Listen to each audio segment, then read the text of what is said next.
bonsoir à tous. Alors, merci de m'accueillir dans ce meet-up. Alors, ce que je vais vous présenter ce soir, c'est pas de la data visualisation, c'est du modèle visualisation. Alors, c'est un peu particulier. Aujourd'hui, le monde est fait de modèles statistiques, de machine learning, et on a besoin de les expliquer ou de les comprendre. Et on va voir comment les data vis vont aider autour de ça. Alors, je voudrais commencer par une petite blague. C'est une voiture de police autonome qui arrête une autre voiture autonome. Et le policier sort et demande au chauffeur qui l'a arrêté, est-ce que vous avez la moindre idée du pourquoi ma voiture vous a arrêté? Donc, il y a cette idée d'utiliser des algorithmes, c'est très bien. Encore faut-il les comprendre pour avoir confiance en eux. Donc, on les utilise que quand on leur fait confiance, alors que quand ils sont bons d'une part, et puis qu'avec leur performance et leur compréhension, arrive la confiance et l'usage acceptable.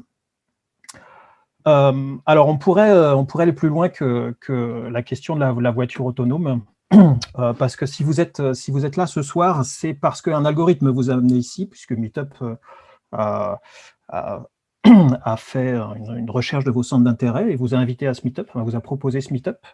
Au moins, si vous êtes dans Meetup, c'est que vous avez une certaine culture numérique. Si vous avez une culture numérique, c'est parce qu'un algorithme vous a délivré cette culture numérique avec un moteur de recherche ou des news. Ou peut-être vous avez entendu ce Meetup sur une plateforme de news, et ça, c'est un algorithme qui l'a choisi pour vous. Si vous avez le niveau pour comprendre ce que j'ai dit, c'est parce que vous avez fait des études, et les études, c'est aussi un algorithme qui les a choisis pour vous. Et ainsi de suite, votre compagnon, votre compagne, et tout un tas de choses dans la vie où les algorithmes deviennent déterminants. Alors, il ne s'agit pas d'en avoir peur, il s'agit de les comprendre. Et heureusement, en France, on a quand même un peu de contexte réglementaire. Alors, c'est normalement le slide le plus inintéressant de la présentation. Enfin, j'espère que les autres le sont plus. Mais c'est un petit rappel de qu'est-ce qu'on a en France qui oblige à savoir expliquer des algorithmes. Il y a deux principales lois que j'ai repris là. Une loi qui concerne l'administration, qui est bel et bien obligée de vous délivrer sous forme intelligible tout traitement algorithmique sur vos données qui implique une décision sur l'individu. Donc ça, c'est très important. C'est une loi assez récente. Et ça concerne que tout ce que fait l'administration pour vous. Donc c'est déjà très, très intéressant d'aller demander à votre inspecteur des impôts pourquoi il a fait un contrôle sur vous. Ça peut être assez amusant qu'il vous l'explique. Pourquoi il vous a choisi pour faire son contrôle. Et puis, il y a bien sûr RGPD, donc qui protège les données personnelles, et dans lesquelles il y a un article qui demande qu'on fournisse ou qu'on reçoive la donnée sous-jacente. La logique, pardon, les informations utiles concernant la logique sous-jacente. Alors ça, c'est les deux principaux qui s'appliquent à la France, et il y en a plein qui s'appliquent dans le monde entier. Et il y a un petit site GitHub qui les recense tous, donc c'est assez intéressant de savoir où et quel type de contraintes existent. J'en ai fini pour la partie à lire, puisqu'à partir de maintenant, on va faire de la visualisation de modèles. Alors, à quoi ça sert la visualisation de modèles? Ça sert à qui ça sert plutôt? Ça sert à deux groupes d'utilisateurs. Et alors, j'aurais pu vous demander, en vous présentant, de dire dans quel groupe vous êtes. Donc, le monde se sépare en deux, entre les data scientists que j'ai mis dans la boîte du haut et les utilisateurs des modèles que j'ai mis dans la boîte du bas. Et chacun va poser des questions différentes au modèle, et on va essayer d'avoir une réponse par un diagramme à chacune de ces questions. Alors, la première question, c'est pour le data scientist, c'est comment je veux comprendre comment je veux comprendre le modèle global. Donc, est-ce que le modèle que j'ai fait sur les données, est-ce que je peux comprendre si, d'une part, s'il est bon, et d'autre part, comment il fonctionne.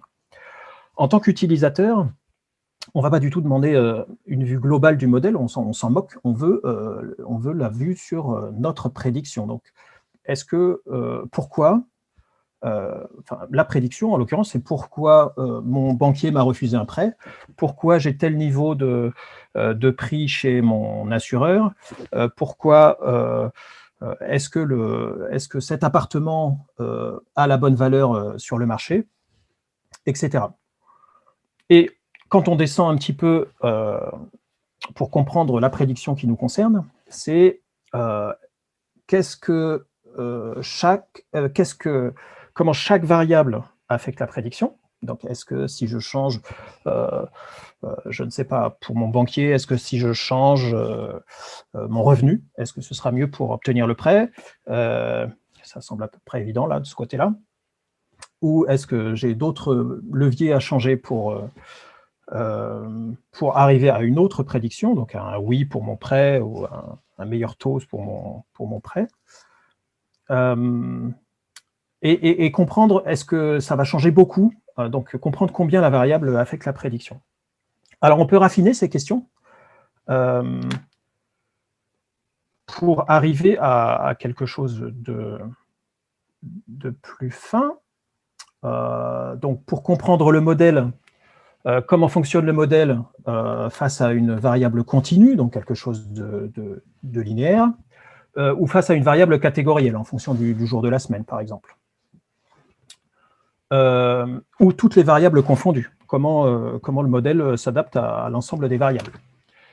Est-ce que le modèle est bon? On peut vouloir le questionner, juste comparer les modèles entre eux. J'ai fait 3 modèles, lequel est le meilleur, lequel je choisis, qu'est-ce qui m'amène à les choisir, à en choisir un plutôt qu'un autre. On peut demander, voir la qualité de la prédiction, ou on peut auditer les résidus. Alors, auditer les résidus, ça va être un gros morceau, vous allez voir. Quand on est utilisateur du modèle, pour comprendre comment les variables affectent la prédiction, il y a 2 questions qui se posent. C'est quelle est l'importance de chaque variable? Est-ce que c'est plutôt le revenu pour le prêt, ou est-ce que c'est plutôt le nombre de chiens dans le voisinage? Peut-être qu'il faut remplir ça dans le questionnaire, je ne sais pas. Et est-ce qu'on peut décomposer la prédiction en disant, eh bien, c'est telle part de revenu plus telle part du nombre d'enfants ou telle part du nombre de chiens dans le voisinage? Alors, je vais normalement vous proposer un plot en face de chacune de ces questions. Alors, pour comparer les modèles entre eux, il y aura un modèle performance plot. Alors, j'ai tenté de trouver une traduction française à chacun des noms des plots. C'est un petit peu exotique comme nom. Les noms en anglais sont les noms dans les papiers de recherche auxquels ils correspondent. Alors, on pourra en discuter si vous trouvez des meilleurs noms pour chacun de ces diagrammes. ces diagrammes. Pour voir la prédiction qualitativement et juger si la prédiction est conforme aux attentes du modèle, donc est-ce que le modèle est conforme, enfin est-ce que la prédiction est conforme aux conditions de fonctionnement du modèle. Il y a le QQ-plot ou quantile plot. Pour auditer les résidus, on va faire des residual diagnostic plots.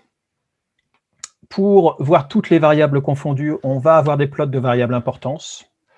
Quand la variable est catégorielle, on aura le merging pass plot qui va nous aider à comprendre. Et pour une variable continue ou plusieurs, le partial dependency plot. Ça, c'est pour les plots destinés aux data scientists. Et j'espère qu'à la fin du meet-up, vous saurez les comprendre. Pour ce qui concerne les plots destinés aux end-users, il y aura donc des plots spécifiques à une prédiction. Il y aura le pour décomposer la prédiction, le breakdown plot ou le Shapley plot. Alors, c'est des plots qui ont le nom des auteurs qui les ont forgés. Alors, voilà. Et puis, sur la compréhension de quand on change une variable, il y a le ceteris paribus plot. Alors, un petit peu de latin, ça ne fait jamais de mal. Ceteris paribus, ça veut dire toute chose étant égale par ailleurs. Et on verra qu'est-ce qui nous permet de comprendre sur une prédiction. Alors, cette presse, je l'avais initiée en 2018, et je n'avais pas eu la chance d'être invité à un meet-up à cette époque. En 2018, la situation, pour des données tabulaires en tout cas, c'était celle-là. Il fallait choisir entre, quand on choisissait un modèle pour modéliser des données tabulaires, il fallait choisir entre un très bon modèle, qui a une très bonne accuracy, ou un modèle qui propose de l'interprétabilité, sur lesquels on peut avoir de l'interprétabilité. Et c'était une sorte de paradoxe, parce que soit on pouvait interpréter le modèle et ses prédictions, soit il était bon. Alors c'était un petit peu atroce. Et à cette époque, donc, il y avait les modèles célèbres qui sont dans le cadran en haut, que tout le monde connaissait parce qu'ils gagnaient les concours Kaggle. Et puis, alors, il y avait une possibilité, pas très très connue, c'était d'utiliser des modèles moins célèbres. Donc, c'est le premier diagramme en bas. Donc, il y a des modèles qui sont plutôt bons et qui sont naturellement explicables. Donc, c'est la famille SLIM, GAM, donc Generalized Additive Model, et les modèles à base de règles, donc les modèles de rule list. Et donc, ça, qui ramenait de l'explicabilité locale, qui était plutôt confortable. Et en fait, depuis, il y a Tabnet qui est arrivé. Alors, Tabnet, c'est un modèle qui n'est pas encore très connu, peut-être. C'était le résultat de l'équipe de Google Research. En fait, c'est un modèle de deep learning qui traite des données tabulaires et qui est intrinsèquement explicable, c'est-à-dire qu'il y a une matrice qui ressort et qui explique le fonctionnement du modèle à l'intérieur. Et alors, dans leur papier de recherche, Google a dit que Tabnet était meilleur que XGBoost, qui est connu comme le gagnant des concours Kaggle. Donc, à partir de là, on se dit, mais pourquoi faire tout le reste? Bon, on va le voir ensemble. Une autre solution, une autre famille de solutions, c'est de construire un modèle de remplacement, donc ce qu'on appelle le surrogate model en anglais, qui est en fait, non pas un modèle qui va prédire les données, mais qui va essayer de prédire ce que fait le modèle, en regardant non pas les données d'entraînement ou de test, mais en regardant les données prédites par le modèle. Donc, il y a une sorte de biais là-dedans où le modèle de remplacement, bon, déjà, il prédit moins bien que le modèle qu'il remplace. Et puis, il trouve une explication à ce que fait le modèle qui remplace sans aucunement savoir la façon dont fonctionne le modèle qui est sous-jacent, le modèle boîte noire qui est sous-jacent. Ce qui fait qu'il peut trouver une explication qui n'a rien à voir avec ce que fait le modèle dans les faits. Donc, il peut trouver une bonne explication à un modèle qui fonctionne mal, et il peut trouver une mauvaise explication à un modèle qui fonctionne bien, ce qui est toujours un peu dangereux. Néanmoins, il délivre l'explication, et ça a été pendant longtemps la solution facile pour répondre aux exigences légales, puisque ça permettait de toute façon de délivrer une explication. Et puis, c'est surtout ce qu'on va voir aujourd'hui. Il y a des réponses conditionnelles, c'est-à-dire on fait travailler le modèle sur des données synthétiques qui vont permettre de fournir de l'explication. C'est-à-dire qu'on étend le jeu de données pour essayer de prévoir beaucoup plus que ce que le modèle a à prédire explicitement, et ce qui va permettre de construire des courbes. Alors, si on essaye de voir l'ampleur du problème, ou l'ampleur des dégâts, comme vous voulez, il y a des modèles pour tout un tas de formats de données.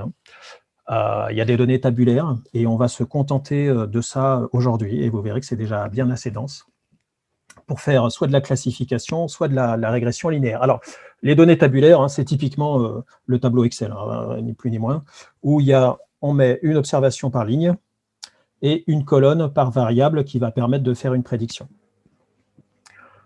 Évidemment, il y a des données images. Alors, le Meetup aurait été beaucoup plus sexy si j'avais fait de l'interprétabilité sur les images, parce qu'évidemment, on montre des images, puis on regarde ce que fait le modèle sur des images. Donc, tout ça est plein d'images. Ça fait des jolis meet-up, mais ce n'est pas vraiment ce qui est là où il y a le maximum de déploiement qui nous concerne dans la vie réelle. Il y a des modèles sur le texte, sur des données audio, sur la vidéo et sur les données en arbre. On ne va pas en parler aujourd'hui. Donc, c'est juste pour vous dire qu'on va couvrir une petite partie. Et j'espère que ça va être intéressant quand même. Alors, jamais on ne fait des modèles sans regarder les données. Et aujourd'hui, on va déroger à ça. On ne va pas regarder les données. Donc, on va faire des modèles sur des données parfaites. Alors, ce que je vous propose quand même, c'est d'avoir un petit jeu de données là qu'on va conduire tout du long du meet-up. Donc, on va mettre tous les diagrammes avec ce jeu de données. Alors, c'est un petit jeu de données du prix de l'immobilier toulousain. Alors, si vous voulez, on pourra prédire ensemble le prix de votre appartement. Alors, montre-moi tes données, je ne vais pas les montrer, donc c'est un mensonge, c'est le premier mensonge du Meetup. À quoi ressemble ce dataset? Il y a 1000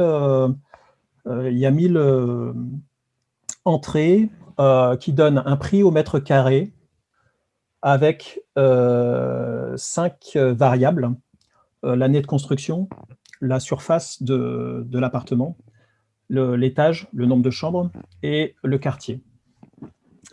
Donc, vous voyez là, par exemple, les premières entrées. Donc, on va construire des modèles avec ça sans en voir plus, ce qui n'est pas du tout recommandé, mais tant pis. Alors, je vous propose de construire trois modèles. Alors, c'est le seul slide où il y aura du code. Donc, je ne vais pas parler de code aujourd'hui, je vais juste parler de diagrammes, de plot. Donc, j'en ai mis un peu pour vous montrer que je n'ai pas trop triché. Donc, j'ai construit 3 modèles. Le premier qui me venait, donc j'ai regardé le premier diagramme là avec tous ces modèles. Donc, un modèle performant. Donc, j'ai pas pris XGBoost, j'ai pris Random Forest, donc les forêts aléatoires.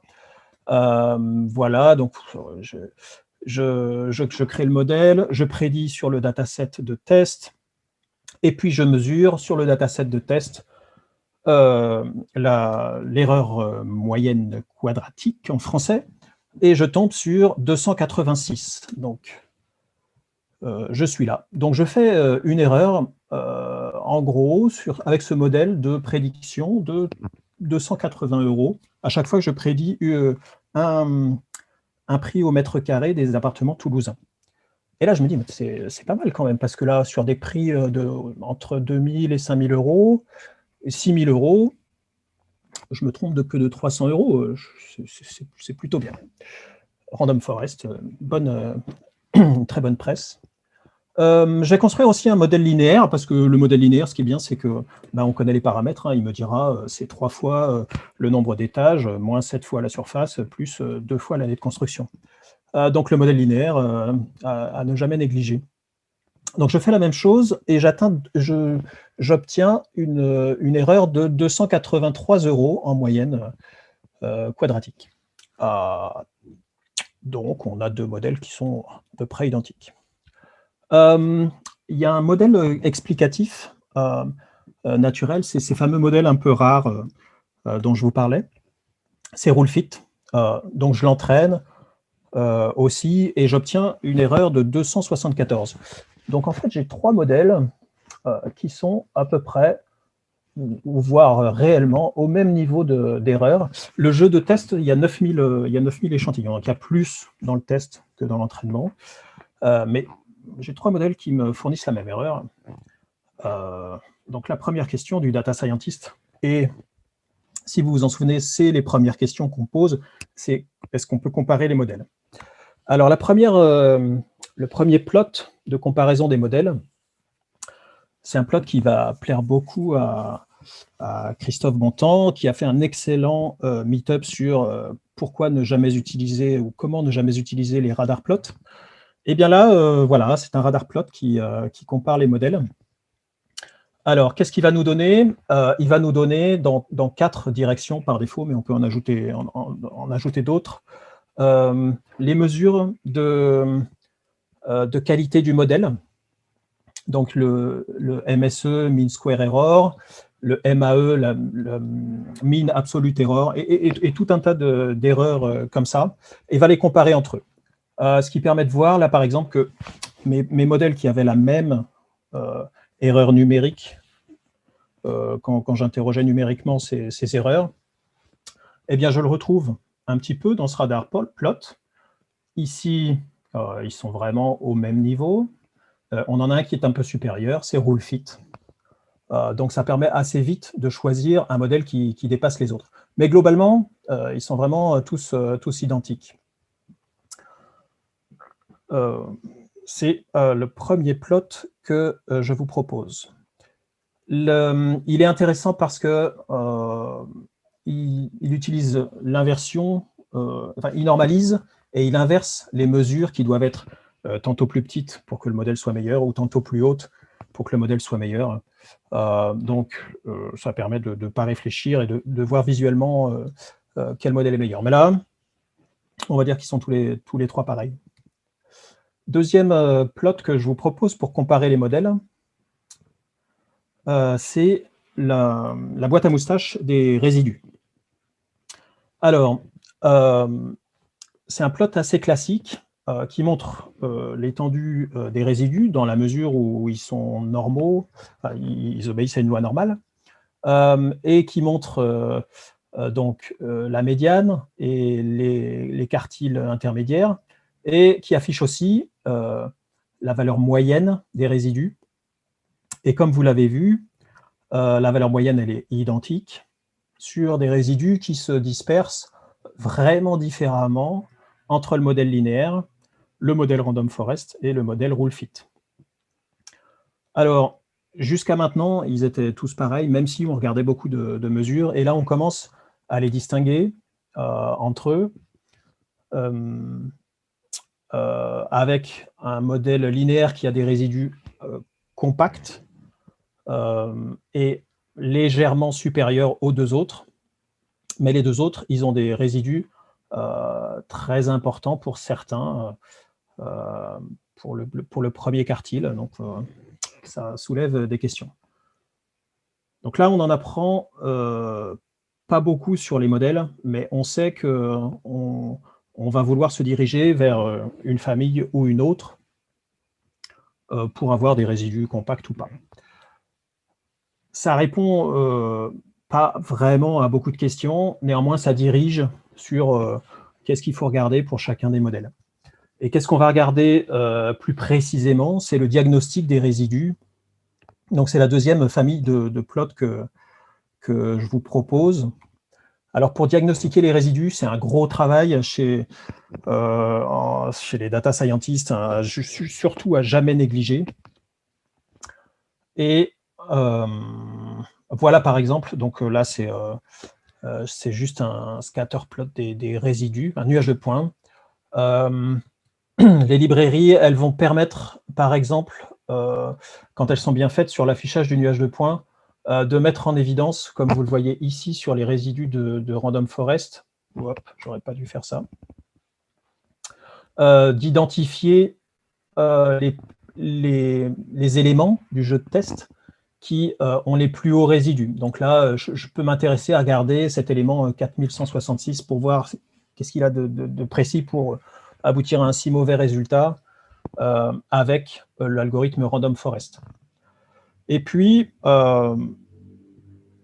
donc ça, pardon, ça c'est pour un seul algorithme, un seul modèle. Mais si on les met côte à côte, parce que là on a 3 modèles, on va tout de suite pouvoir les comparer entre eux. Donc ça, là, c'est moi qui manuellement les ai mis côte à côte.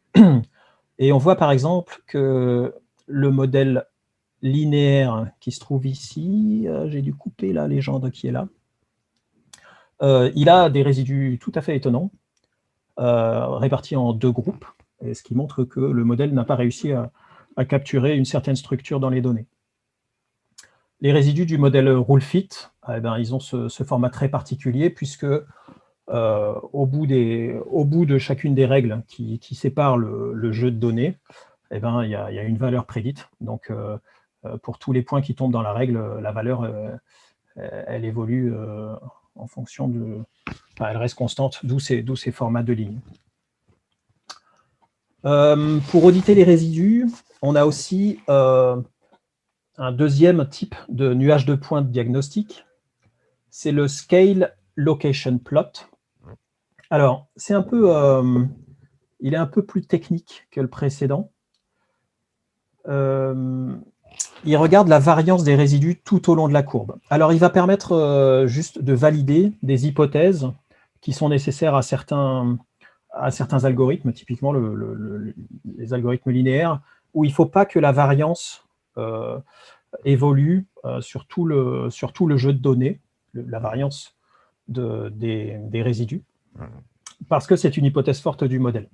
Bon, là, c'est plutôt correct, il n'y a pas de très grosse variance. Donc ça, c'est vraiment du diagnostic technique du modèle. Est-ce que j'ai utilisé mon modèle dans de bonnes conditions relativement à mon jeu de données? Le deuxième diagnostic technique qu'on fait sur le modèle, sur les résidus du modèle, pardon, c'est le QQ-plot, où c'est pareil, sur les modèles linéaires, il faut avoir les quantiles de prédiction qui sont alignés avec les quantiles théoriques. Sinon, c'est un diagnostic du fait que le modèle est en danger. Il y a une page Wikipédia qui par exemple, explique les maladies d'un modèle qui n'a pas le QQ-plot aligné sur cette droite qui associe chaque quantile à sa normalité. On peut aussi faire la densité des résidus. Donc, c'est un petit peu, pour vous l'expliquer, le plot précédent, le nuage de points, mais vous regardez sur l'axe des Y la quantité de points qui s'aligne sur chaque valeur de résidus. Alors là, par exemple, si on le fait pour nos trois algorithmes, eh ben, on reconnaît que ce modèle linéaire GLM, il a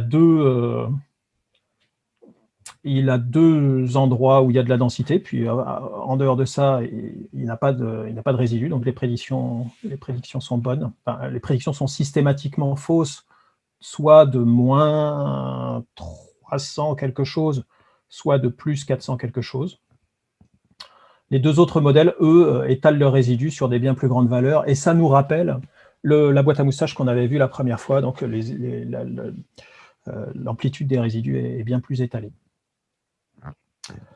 Voilà pour ce qui est du diagnostic des résidus. Alors, c'est un peu technique pour destiné aux data scientists. Alors, on peut évidemment les mettre tous sur le même plot. Et Alain qui me faisait la remarque tout à l'heure qu'il adorait les nuages de points, eh bien, quand on a 9000 points x 3 modèles, ça commence à être difficile à visualiser. Donc, il y a peut-être quelque chose à améliorer sur les nuages de points de diagnostic des résidus. Mais voilà, challenge ouvert, hein, ce sont des librairies open source et des papiers de recherche où je pense que les auteurs seraient ravis d'améliorer les choses. Oui, alors pardon, mes chiffres sont plus très continus. Là, c'est une comparaison des modèles par superposition. C'est un petit peu... donc, je l'ai mis dans la partie comparaison des modèles entre eux.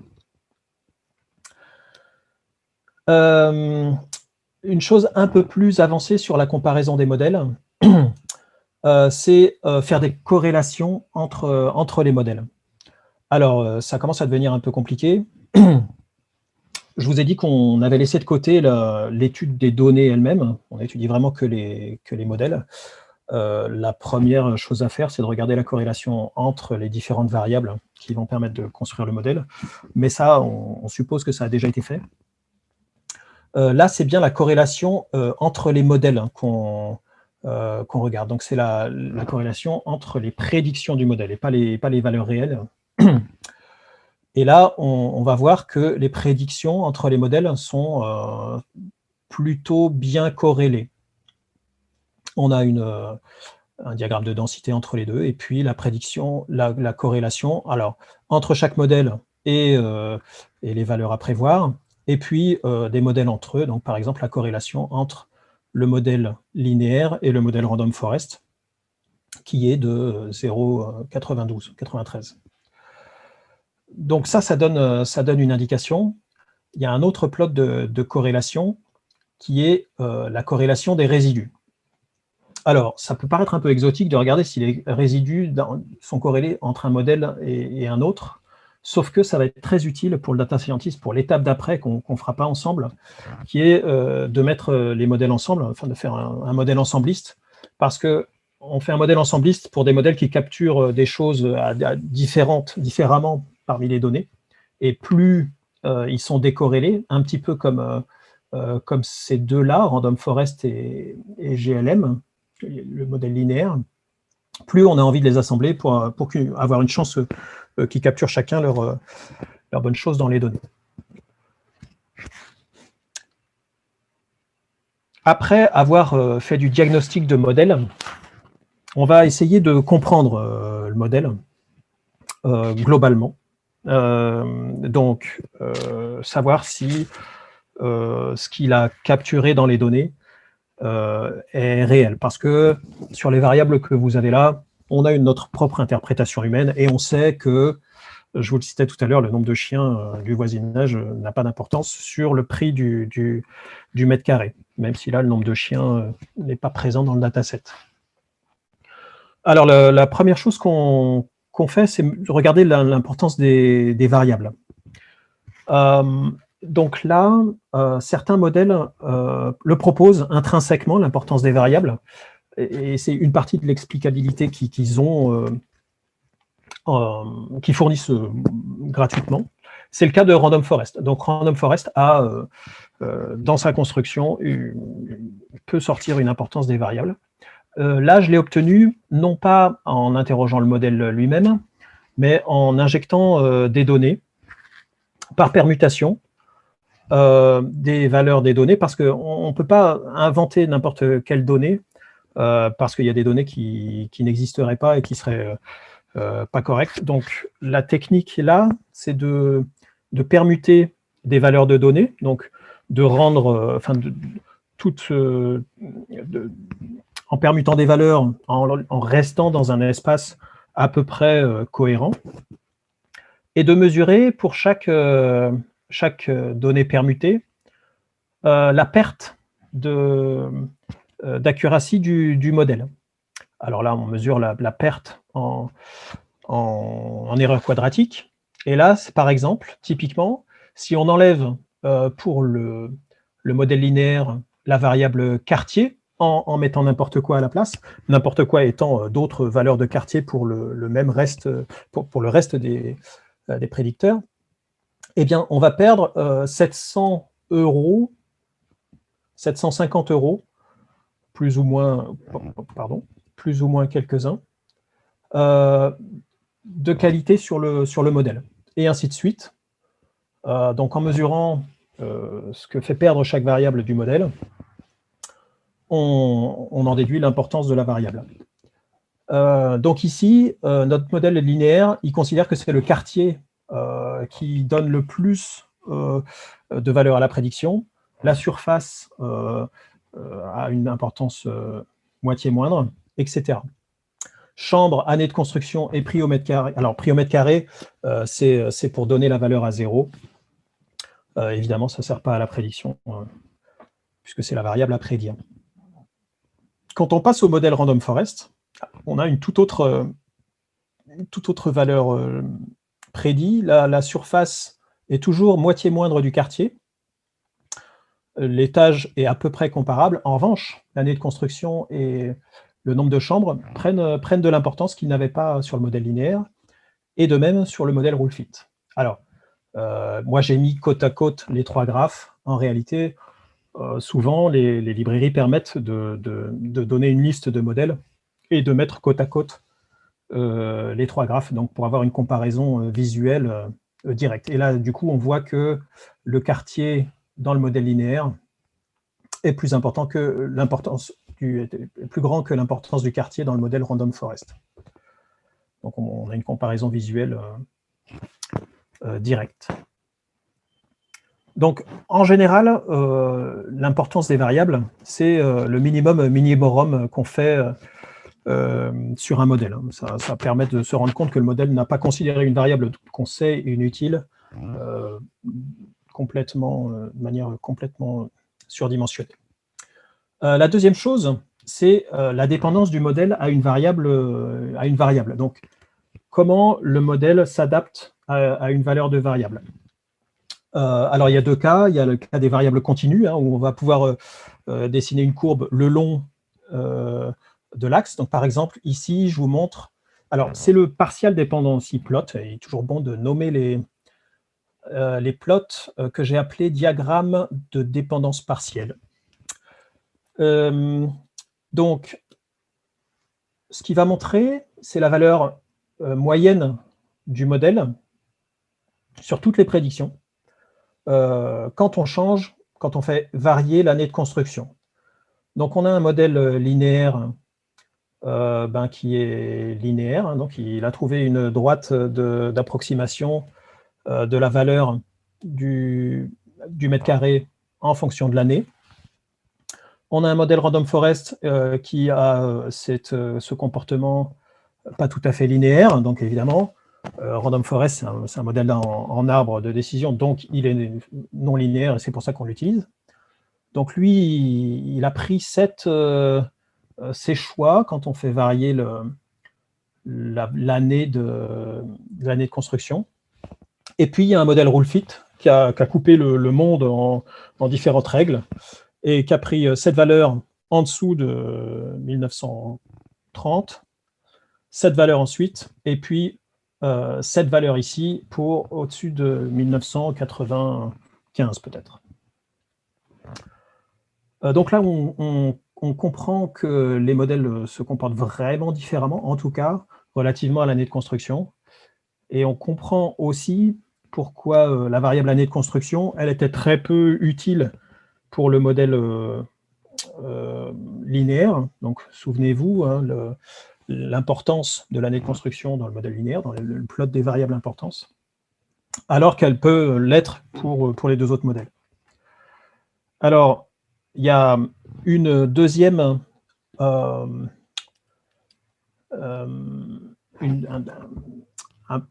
autre plot comment dire, qui ressemble énormément au partial dependency plot, au PDP. C'est le alley plot. Donc, c'est accumulative dépendance. C'est une autre façon d'injecter les données et de choisir le résultat. Celui-ci, alors on reconnaît un peu les formes précédentes, mais celui-ci est beaucoup moins sensible à la corrélation entre variables. Donc il va être plus juste quand il y a de la corrélation entre 2 variables. Imaginons par exemple que j'ai une variable montant des impôts locaux dans mon dataset qui est fortement corrélée avec la surface, normalement. Donc là, évidemment, le modèle peut choisir l'un ou l'autre. Là, les plots auraient été moins sensibles dans ce cas-là et auraient correctement montré la dépendance à la variable année de construction, même si une autre était corrélée. Alors, je vous l'ai dit, le PDP et là les plots, ils nous montrent la valeur moyenne de la prédiction, sur toutes les prédictions qui sont disponibles. Or, la moyenne, c'est dangereux. Alors, parce qu'on va considérer que, quelle que soit quand on regarde juste la moyenne, on va considérer que le modèle est additif et qu'il est linéaire et qu'il se comporte de la même façon, quelles que soient les valeurs à prédire. Le ice plot, Individual Conditional Expectation Plot, il va nous montrer les prédictions de tout le dataset de test. Alors là, j'ai choisi que 100 points, et déjà, c'est un peu fouillis. Et du coup, on va pouvoir se rendre compte que dans certaines zones de l'espace, eh bien, le modèle ne se comporte pas tout à fait comme la moyenne. Alors ici, par exemple, on peut voir que sur les années faibles, sur certains points qui ont une prédiction haute, eh bien, ça monte en prix plus vite. On peut le traduire que les vieux appartements très chers sont plus chers que les vieux appartements pas chers. Bon, on dit comme ça ne veut pas dire grand-chose, mais on se figure que il y a quelque chose ici qui n'est pas le comportement juste moyen. Alors, il y a d'autres cas qui n'ont rien à voir. Hop, j'ai quelque chose qui n'est pas dans l'ordre, c'est pas grave. Il y a des cas extrêmes qui n'ont rien à voir avec le dataset immobilier toulousain, où sur le même plot, on va voir voilà, des comportements très différents de la moyenne, avec des grands trous, donc pas de prédiction dans toute une partie de ces valeurs, ou de la concentration. Donc on peut interpréter que dans certaines zones de l'espace des données, le modèle a pris des décisions tout à fait différentes, a capturé des choses totalement différentes.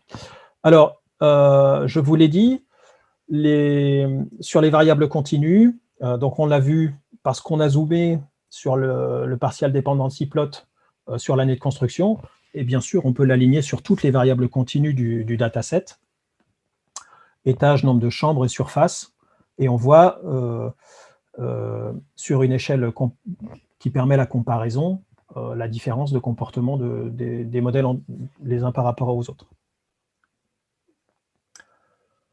Voilà pour ce qui concerne la compréhension des modèles. Et j'en ai pas fini. Encore un autre cas de variable où il faut comprendre le fonctionnement du modèle, c'est les variables catégorielles. Cas plus compliqué. Ici, par exemple, le quartier. Comment le modèle s'approprie la différence entre les quartiers. Pour ça, on a pour étudier une variable catégorielle, on a le merging pass plot qui va faire un arbre où il va rassembler les catégories, enfin chaque valeur de la variable catégorielle, il va les regrouper. Et il va dire combien est... Il va proposer un test statistique pour dire si cette séparation, elle a du sens. Donc, par exemple, pour le modèle linéaire, on a ces 3 étoiles qui sont une convention pour dire que il n'est pas dû au hasard qu'on peut séparer le groupe Saint-Georges. Bon, c'est une abréviation.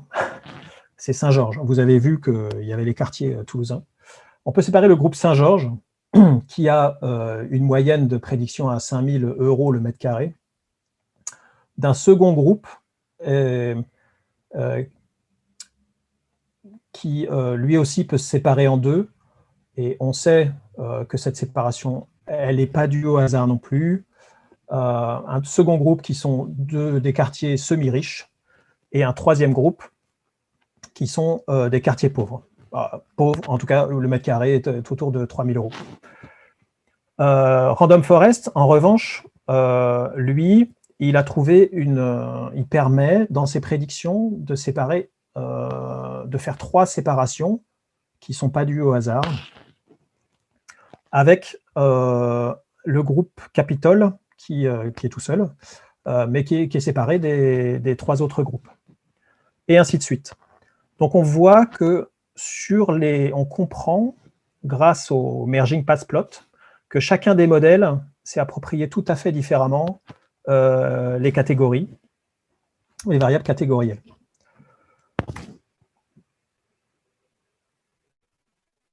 Et j'en ai fini pour les diagrammes d'explication aux data scientists. Voilà maintenant l'explication aux utilisateurs.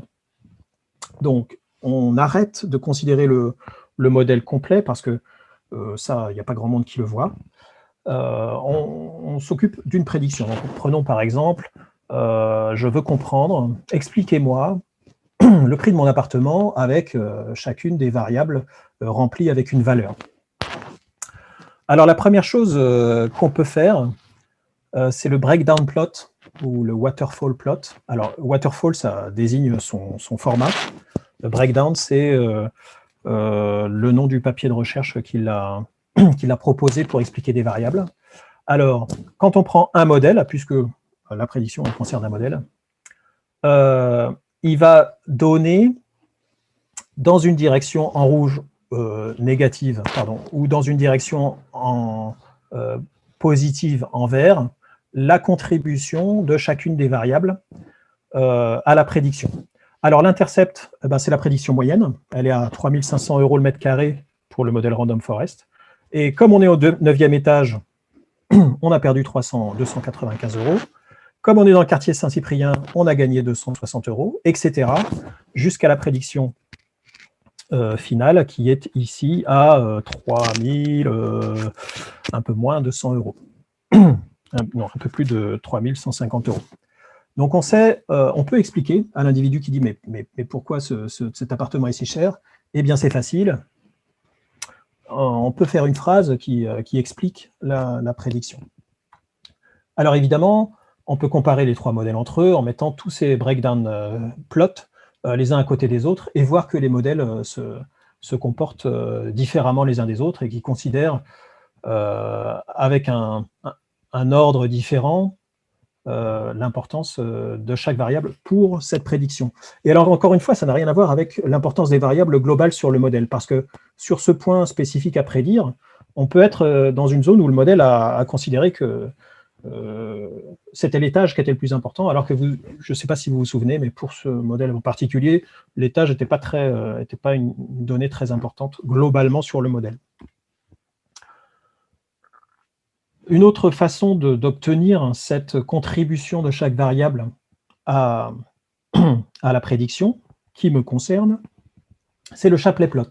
Alors Shapley, c'est un papier de 2018 qui est devenu célèbre parce qu'il s'appuie sur la théorie des jeux. Alors il est beaucoup plus juste que toutes les méthodes d'injection de données synthétiques.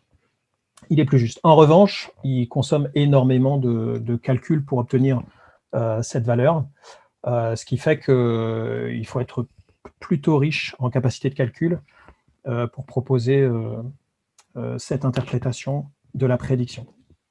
Alors Shapley, dans son premier papier, il a proposé cette visualisation par des flèches qui s'accumulent autour d'un axe linéaire de la prédiction. Donc ça, c'est vraiment un extrait du papier. Et il y a beaucoup de représentations d'implémentation dans des librairies qui l'ont réellement fait comme ça, avec des flèches qui s'accumulent, ce qui est pas tout à fait très lisible, au-delà des variables les plus importantes.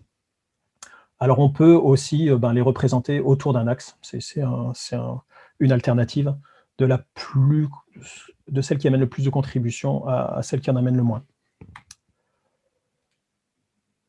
Alors, les Shapley plots, ça permet aussi de comparer les modèles entre eux, même si là, jamais personne, quand vous irez voir votre banquier, il ne vous donnera pas 3 explications différentes en disant « Ah, j'ai 3 modèles, alors regardez, là, c'est votre revenu qui est quand même prédit. » Alors que dans l'autre modèle, bizarrement, c'est le nombre de fontaines à eau dans votre quartier. Donc, le data scientist, que je suis, en a mis 3 côte à côte. On a choisi quand on en est là, on a choisi un modèle et on n'en produit qu'une seule. Donc, on a l'explication locale qui concerne un individu, une prédiction. Sauf que la réaction à « Ah oui, vous comprenez, vous n'avez pas assez de ceci et vous avez trop de cela », la réaction de l'individu, c'est « Oui, mais d'accord, mais est-ce que si je change ceci, par exemple, je ne sais pas, le nombre de chiens dans ma famille ou le nombre d'enfants. Est-ce que si je fais un enfant, est-ce que la prédiction sera bonne? Donc, on va maintenant voir toute une série de diagrammes qui vont répondre à la question « et si ?» Alors, et si je change quelque chose à mon nombre d'enfants, à mon nombre de chiens, au nombre de fontaines dans le voisinage ou à mes revenus, ou de combien faut-il que je change chacune des variables pour obtenir une prédiction positive, enfin un oui à mon prêt, très concrètement. Et alors, ça va être le ceteris paribus plot, donc ce fameux plot qui s'appelle « toutes choses étant égales par ailleurs », et qui va montrer l'influence de chacune des variables sur la prédiction.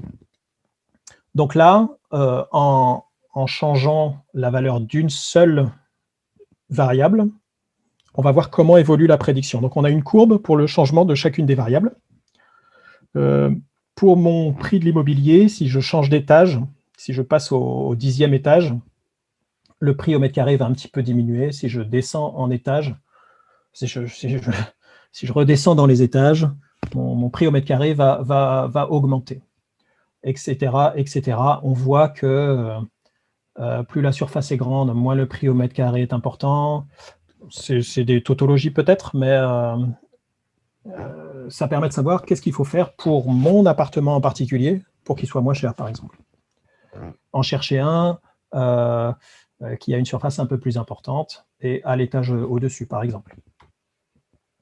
On a la même chose pour les variables catégorielles. Donc, comment va évoluer mon prix au mètre carré si je change de quartier? Alors là, je suis à Saint-Cyprien et si tout à coup j'ai un héritage d'un oncle d'Amérique, je peux aller dans le quartier Saint-Georges avec les mêmes paramètres. Si c'est l'inverse, il faut que je me replie sur le quartier du Ramier. Ça, c'est la même chose, tous mes trois modèles confondus, mais une fois de plus, ça ne devrait pas exister, cette comparaison, parce que j'ai bien qu'un seul modèle que j'ai choisi pour monter mon business.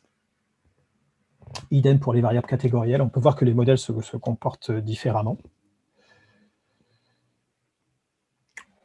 Et ce que je vous propose maintenant, c'est à peu près le dernier des plots. C'est définitivement le plus compliqué. Quand on le voit la première fois, il fait très peur. Mais ça n'est que l'accumulation de toutes les variations de paramètres que je vous ai proposées. En fait, il est bon de savoir qu'est-ce qui va se passer si on change une variable sur une prédiction. Donc, on a notre prédiction qui est le gros point bleu au milieu et on s'intéresse à la variation sur l'année de construction qui va évoluer le long de la courbe bleue qui est là. Sauf que si je change l'année de construction, je vais certainement, parce qu'il n'y a pas d'appartement équivalent avec une année de construction différente, je vais tomber sur un autre point du dataset qui sera peut-être dans un autre quartier, un quartier proche ou une autre surface. Et donc, ici, sur cette visualisation, on accumule toutes les sensibilités à l'année de construction du dataset. Alors, on a choisi juste 50 points, mais souvenez-vous, c'est le ICE plot que je vous ai présenté avant, avec toutes ces courbes qui montrent pour des points réels du dataset, qui sont en vert ou en rouge ici, la sensibilité des points voisins du point à prédire à la variable année de construction. Alors c'est intéressant parce que si on dit on fait varier l'année de construction, ben, ce ne sera pas des appartements réels, ce sera tout à fait fictif, alors que là, on voit bien les 50 appartements réels du dataset qui sont proches de mon appartement où j'essaie de bouger un peu les variables. Donc, ça montre une vraie réalité des données, du modèle en tout cas. Et puis, sur ce plot, on a ajouté la différence entre ce qu'a prédit le modèle et la réalité. C'est-à-dire pour les 50 points qui sont proche du point d'intérêt, du point qui m'intéresse, on a rajouté les résidus. Alors, si la prédiction, elle a un résidu positif, on a mis une barre rouge vers le bas qui montre que la réalité, elle est plus basse que la prédiction, et inversement en vert, ici. Ce qui fait que le plot est très chargé, je vous l'accorde, et il est plutôt repoussant au départ, mais on voit par exemple que si on change de point, donc si on tape dans un autre appartement réel, puisqu'on change de point, c'est une autre vente, enfin un autre réel prix au mètre carré dans Toulouse, on va voir que si on va dans cette direction, on va avoir des points où le modèle il est bon, il y a très peu de... il y a des tout petits résidus. En revanche, si on va dans cette zone, on voit que le modèle est très mauvais. Alors, on peut avoir envie d'aller dans cette zone parce qu'on veut changer les choses dans une direction, mettre plus bas en prix ou changer de quartier. Sauf que le modèle, là, va être très, très mauvais. Donc, on est très, très à risque. Il y a déjà très peu de points. Et ici, le modèle a des résidus très importants. Donc, on sait qu'il va être dangereux de se déplacer, alors que le what if, c'est dites-moi ce que je dois changer pour avoir ce prêt ou pour avoir un appartement moins cher. Donc là, on a une analyse très fine autour du point à prédire. Et c'est ma conclusion sur les plots généraux. Si vous n'êtes pas mort après ou en overdose de graphes de modèles, je peux vous en proposer 2 en bonus. Sinon, on peut s'arrêter là et passer aux questions. Alors, ce que je ne vous ai pas dit, et c'était mon premier mensonge inavoué, c'est que ce dataset de l'immobilier toulousain, il est synthétique, donc il a été entièrement construit à la main. Donc, je vous invite à ne pas l'utiliser pour challenger votre agent immobilier. Ok. Et il a été construit dans l'idée du quartet en cible qui, alors je ne sais pas si vous connaissez, sur un même nuage de points a les mêmes valeurs statistiques, la même moyenne, la même déviation, le même minimum et maximum. En revanche, avec des nuages de points tout à fait différents, avec des caractéristiques différentes, là c'est un petit peu le trio en cible du modèle. Voilà, le dataset nécessaire à un trio en cible du modèle.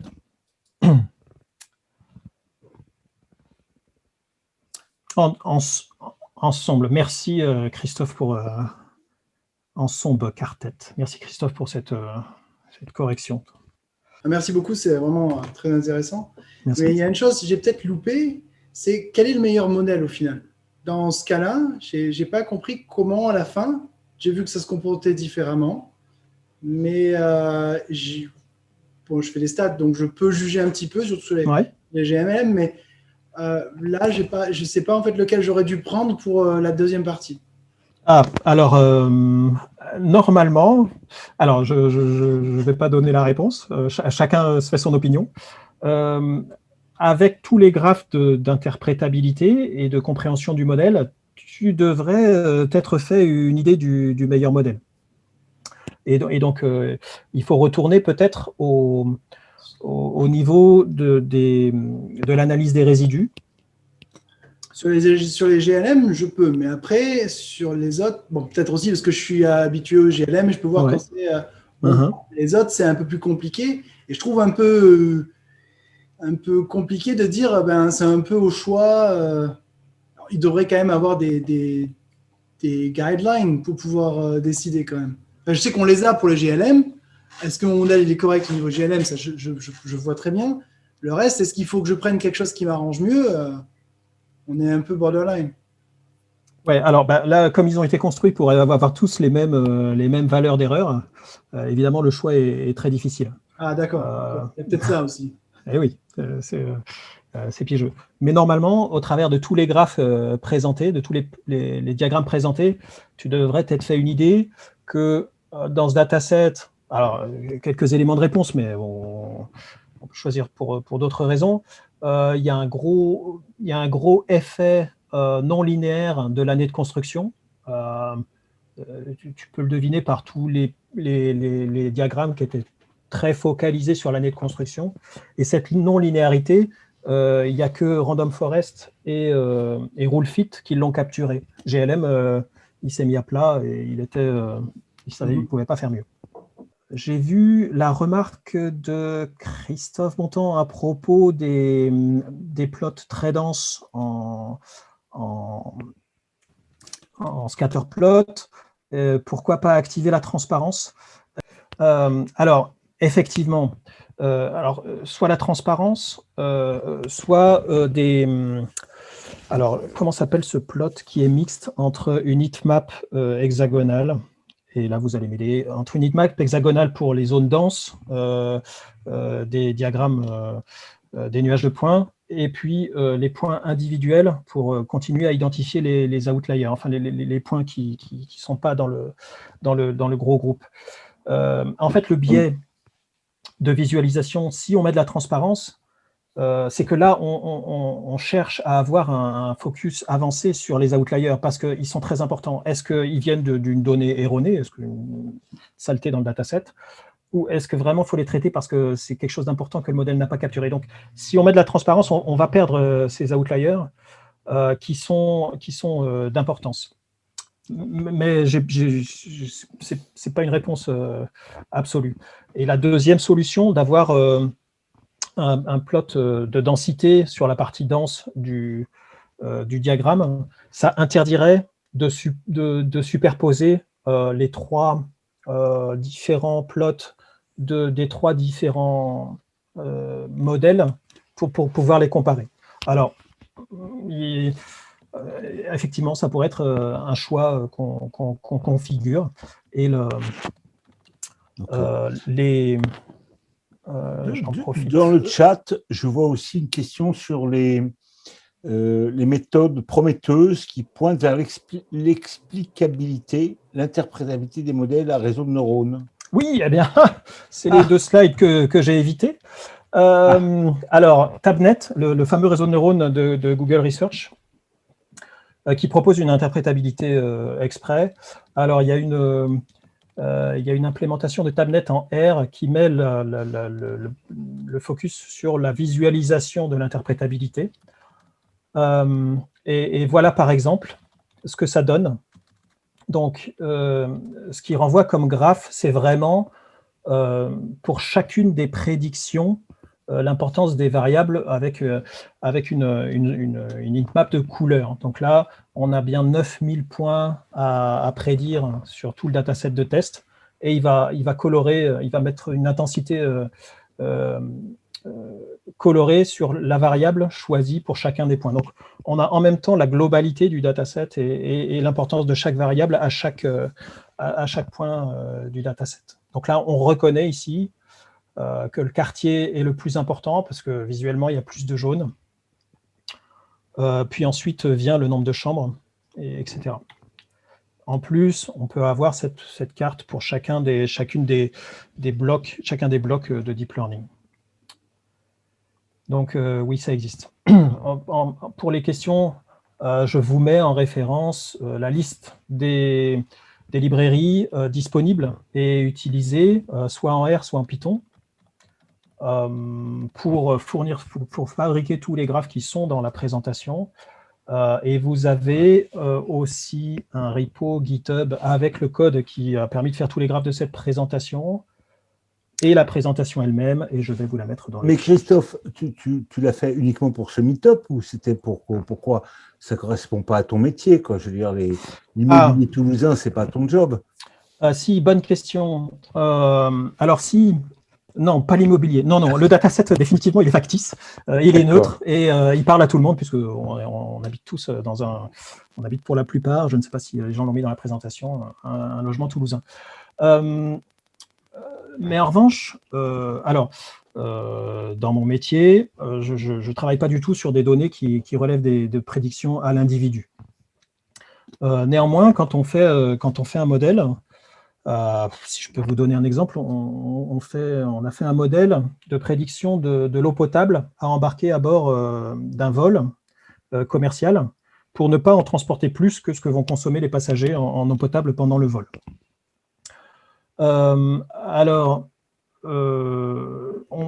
La compagnie qui utilise ce modèle, elle gagne énormément d'argent, elle allège son vol de 500 kg en moyenne. Donc c'est 100 kg, 150 kg de fuel de moins à embarquer pour faire voler ces 500 kg d'eau. Donc c'est moins de CO2, c'est moins d'argent, etc. Il n'y a pas une augmentation au whisky, au Ricard? On peut compenser par du whisky ou du Ricard à hauteur de 500 kg. Mais du coup, les compagnies aériennes n'ont pas du tout envie qu'au milieu du vol, on tombe à sec d'eau parce que les passagers peuvent plus se laver les mains. Donc dans la classe affaires, ça casse leur image. Et donc elles veulent une explication, de dire pourquoi m'avez-vous dit qu'il fallait que je charge 30% de mon réservoir d'eau pour ce vol. Et donc l'explication, elles la demandent.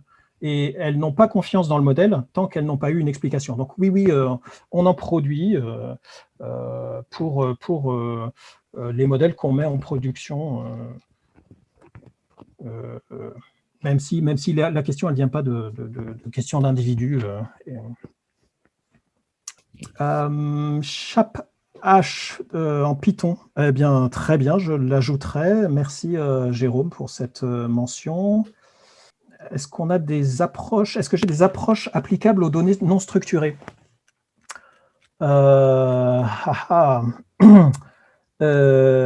Texte, image et son. Alors en fait, oui, chacune. C'est une question qui peut allonger le meet-up de 3 heures. Oui, en fait, dans chacun des domaines, il y a certaines de ces méthodes qui s'appliquent avec soit en portant cette méthode-là dans le domaine. Par exemple, pour les images, je dois avoir en slide pour se sauver la vie, le cas des images. Le cas des images, c'est célèbre. Comment on fait pour les images? On découpe l'image en mégapixels et c'est là où c'est tout à fait questionnable. Parce que quand c'est une image avec un seul objet, parce que c'est le dataset ImageNet que tout le monde connaît et puis tout le monde travaille là-dessus, on a des mégapixels et il y a un moment où il y a un mégapixel, donc un morceau de l'image, qui va être caractéristique de l'objet. Donc, à chaque mégapixel, on applique la prédiction un petit peu comme si on changeait, on changeait les variables comme je vous l'ai expliqué dans l'ICE-Plot. Et du coup, on a la contribution de chaque mégapixel à la prédiction, donc soit positive comme le chat là sur cette image, soit négative comme la tête du chien sur cette image. Mais le découpage en mégapixels, qui n'a rien à voir avec l'algorithme, est quand même très questionnable, parce que si vous prenez une image avec plein d'objets, les mégapixels, ils n'auront jamais la bonne taille relativement à ce que vous faites. Donc c'est très très propre au domaine. Donc il y a plein de techniques. Pour le texte, c'est pareil, mais c'est intimement lié au modèle lié au texte. Je n'ai pas d'autres exemples en tête. Et chaque domaine a ses challenges. Par exemple, voilà, pour les images, vous voyez que Lim et Chap, là par exemple, qui se base sur un découpage en mégapixels, même si Chap est très très bon, il va vraiment sortir la contribution du mégapixel, et bien là, vous voyez qu'il ne décrit pas pourquoi c'est un Junco Bird. Il est complètement à côté de la rue. Donc il va donner une très mauvaise explication de la réalité. Et il y a d'autres solutions. Pour les time series, les time series, Camille, c'est un réel challenge. Je n'ai pas vu de solution d'explicabilité pour les time series, même si on peut imaginer que ça va être un petit peu comme le découpage en mégapixels. La time series, on va la découper en morceaux et puis on va essayer de voir la contribution de chaque morceau à la prédiction du forecast. Mais je n'en ai pas vu, donc c'est sûrement quelque chose qui nécessite de chercher un peu dans la littérature.